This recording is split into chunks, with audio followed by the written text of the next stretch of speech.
भारतवर्ष की भूमि सदियों से वीरों की जननी रही है। यही जन्म लिए थे वो दो महापुरुष जिन्होंने मुगल सल्तनत की नींव हिला दी। एक थे महाराणा प्रताप मेवाड़ के राजा, तो दूसरी तरफ थे छत्रपति शिवाजी महाराज मराठा साम्राज्य के। ये जो स्टोरी आज मैं आपको बता रहा हूँ, थोड़ा ध्यान से सुनिए। दोनों का जन्म अलग युग में हुआ, पर दोनों के दिल में एक ही बात थी, माँ भारती की आज़ादी और सम्मान। लेकिन जरा सोचिए, अगर इतिहास का काल बदल जाता, अगर महाराणा प्रताप और छत्रपति शिवाजी महाराज एक ही समय में जीवित होते तो क्या होता। ये जो मुगल दिख रहे हैं ना आपको, ये आपको गूगल पर भी नजर नहीं आते। दोनों भी राजा एक साथ होते तो अखंड भारत ही होता अपना।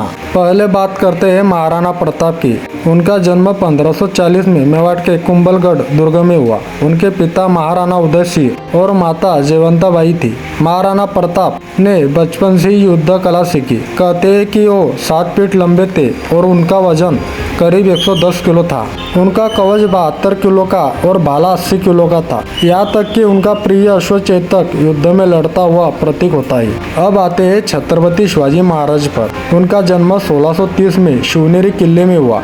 माता जिजाबाई ने उन्हें रामायण और महाभारत की वीर कथाएं सुनाकर पाला। कम उम्र में ही छत्रपति शिवाजी महाराज ने समझ लिया था कि विदेशी शासन ने आज़ादी ही सच्ची सेवा है। उन्होंने अपने मावलों के साथ गमीनी कावा की नीति अपनाई, यानी दुश्मन को वही मारो जहाँ वो सोच भी न सके। महाराणा प्रताप खुले मैदान में लड़ना पसंद करते थे। उनकी सबसे बड़ी ताकत थी उनका साहस और उनके घोड़े की गति। हल्दी घाटी के युद्ध में उन्होंने अकबर की लाखों की सेना से टक्कर ली। वो घायल हुए पर झुके नहीं। उनकी यह पंक्ति आज भी गूंजती है, राजपूत सिर कटवा सकता है पर झुक नहीं सकता। वही दूसरी ओर आते हैं छत्रपति शिवाजी महाराज, रणनीति के उस्ताद। उन्होंने दुश्मन के किलों पर रातों में हमला किया, गुप्तचर जाल बिछाया और पहाड़ों का ऐसा उपयोग किया कि मुगलों की विशाल सेना भी उनका पता न लगा पाई। उनकी गति थी, युद्ध जीतने के लिए ताकत से ज्यादा बुद्धि चाहिए। महाराणा प्रताप का लक्ष्य था मेवाड़ की स्वतंत्रता। उनके लिए हर युद्ध मातृभूमि की रक्षा का प्रतीक था। उन्होंने जीवन भर मुगलों की अधीनता अस्वीकार की, राजमहल छोड़ा, जंगलों में भटकते रहे, कभी फल फूल खाकर गुजारा किया, पर आत्मसम्मान कभी समझौता नहीं किया। वही छत्रपति शिवाजी महाराज का सपना था हिंदवी स्वराज्य। उनका मानना था कि शासन जनता का होना चाहिए, ना कि किसी विदेशी या जुल्मी राजा का। उन्होंने केवल युद्ध लड़े बल्कि एक संगठित प्रशासन भी बनाया। उनकी नौसेना, जासूसी तंत्र और नीतियाँ आज के समय में भी प्रेरणा है। अब सोचिए, अगर ये दोनों वीर एक ही युग में होते तो भारतवर्ष कैसा दिखता। कल्पना कीजिए, एक विशाल मैदान में महाराणा प्रताप चेतक पर सवार है, हाथ में भाला लिए, आंखों में आग। दूसरी तरफ पहाड़ी की ऊंचाई पर छत्रपति शिवाजी महाराज अपने मावड़ों के साथ रणनीति बना रहे हैं। अकबर और औरंगजेब दोनों मिलकर भी इन दो शरों के सामने कांप जाते।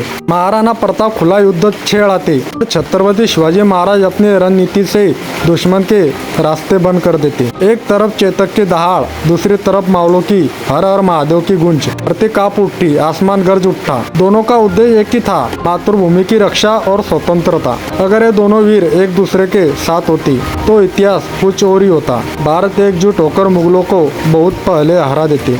उनकी जोड़ी एक आग की तरह होती, में था जोश, दूसरे में नीति। एक था शेर की दाढ़, दूसरा था बुद्धि का तूफान। महाराणा प्रताप और छत्रपति शिवाजी महाराज अगर एक साथ हाथ मिलाते तो भारतवर्ष कोई ताकत गुलाम नहीं बना सकती थी। महाराणा प्रताप ने जीवन के अंत तक मेवाड़ की आजादी की मशाल जलाई रखी। उन्होंने कभी अकबर की शर्तों को नहीं माना। उनकी मौत के बाद भी मुगलों ने मेवाड़ को झुका नहीं पा सके।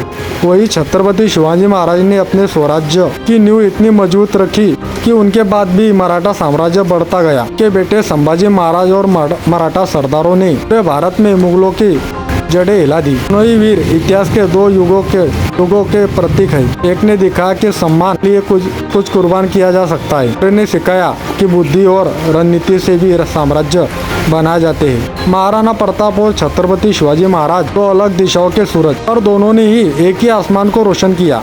भारत माता की जय। शिरोमणि महाराणा प्रताप की जय। छत्रपति शिवाजी महाराज की जय। जय हिंद।